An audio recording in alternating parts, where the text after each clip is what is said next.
प्रिय भक्त गणों, आज हम आपको एक कथा का श्रवण करा रहे हैं जो सुनने मात्र से ही आपके जीवन सुख संपत्ति और धन की बरसात होगी।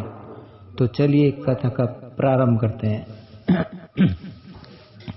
जीवन को सीख बनाए रखने के लिए हमें किन बातों का ध्यान रखना चाहिए, इस संबंध में बुद्ध की एक कथा प्रचलित है।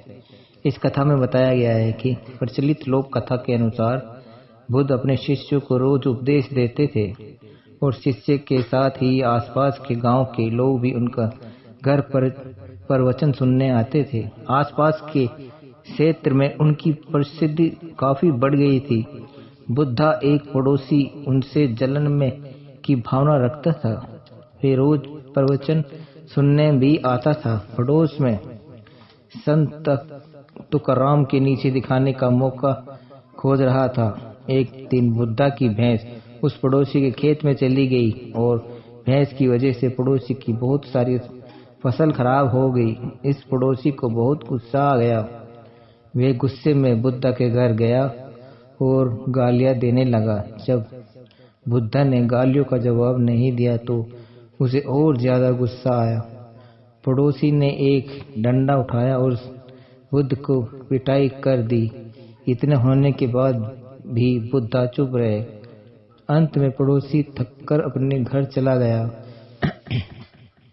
अगले दिन जब बुद्धा प्रवचन दे रहे थे तब वे पड़ोसी नहीं आए।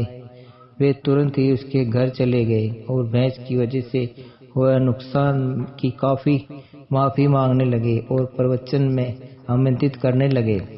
बुद्धा की सहनशीलता और ऐसे स्वरूप देखकर वे पड़ोसी उनके पैरों में गिर गया और क्षमा मांगने लगा। बुद्धा ने पड़ोसी को उठाया और गले लगा लिया। पड़ोसी को समझ आ गया कि बुद्ध उनके ज्ञान और व्यवहार की वजह से महान है। इस कथा से हमें पहचान होती है कि क्रोध का जवाब क्रोध से देने पर हमें रिश्ते और ज्यादा बिगड़ जाते हैं। अगर कोई व्यक्ति क्रोध है तो हमें शांति से काम लेना चाहिए। एक ही समय पर दोनों लोग गुस्सा करेंगे तो वाद विवाद ज्यादा बढ़ेगा और रिश्ते बिगड़ जाएंगे। इसलिए गुस्से का जवाब गुस्से से नहीं, गुस्से का जवाब हमें प्यार से देना चाहिए और प्यार से ही सहनशीलता और व्यवहार ज्यादा मजबूत होता है।